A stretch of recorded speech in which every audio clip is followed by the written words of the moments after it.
जान होती है, अकड़ तो एक मुर्दे की पहचान होती है। होता है उसका पहला दरवाजा ही पतंग से खुलता है। एक संत हमसे कहते थे, अहम की अकड़ ज्यादा चल नहीं सकती, मौत की घड़ी कभी टल नहीं सकती, लूट कर दौलत भले ही जमा कर लो पर पाप की कमाई कभी फल नहीं। हम जैसे ही वहां पहुंचे तो हमें लेने के लिए जिंदल साहब पहुंच गए। तो अपनी गाड़ी में बैठा, बोले गुरुजी चलो। पहले तो बोले उड़न खटोला से चलो। उड़न खटोला समझ गए? लेकिन बोले नहीं नहीं गुरुजी चलो। हम कहे नहीं नहीं अपन गाड़ी से चलेंगे, बातें करते चलेंगे। तो जब चले आ रहे थे, रास्ते में एक बहुत बड़ा हमारे भारत देश का ध्वज लगा हुआ था, झंडा। उसको देखकर से प्रारंभ हुई थी। बोले अमेरिका में जब हम गए, वहां पर हमने जब अपना भारत का तिरंगा लगाया तो वहां के एक अमेरिकी आदमी ने कहा, ये तिरंगा लो और आप हमारे देश में किसी भी प्रकार से अपनी सांप्रदायिकता, अपने धर्म का पालन कर सकते हो, राष्ट्रीयता का पालन कर सकते हो। हमको कोई करे वही इंसान कहलाए।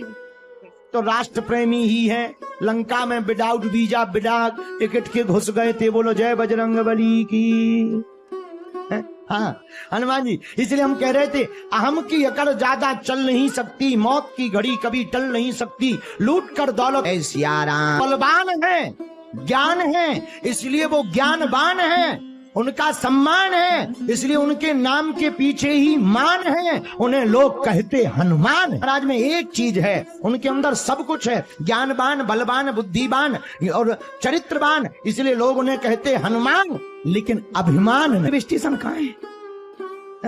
आओ आओ आओ आओ आओ आओ। अब उंगली बात क्या बताएं, आजकल तो सोना बहुत महंगा हो गया, फिर भी हमारा मन नहीं माना। अपन ने 1.5 तोला की ले ली के कर्जा हो जाए पर सोना तो पहन करके रहेंगे। ऐसे भी लोग होते, समझ जाओ जो टिकने वाली नहीं है, जल्दी इनकी ठटरी। उसका दांत टूट गया, उसका नाम था चंगीलाल। क्या नाम था? चंगीलाल कुरुक्षेत्र में रहता था। अब ये नहीं बताएंगे कि वो जिंदल साहब के सामने रहता था, नहीं तो इन्हें बुरा लग जाएगा। वो यहीं कुरुक्षेत्र में रहता था। उसका बेचारे का दांत टूट गया।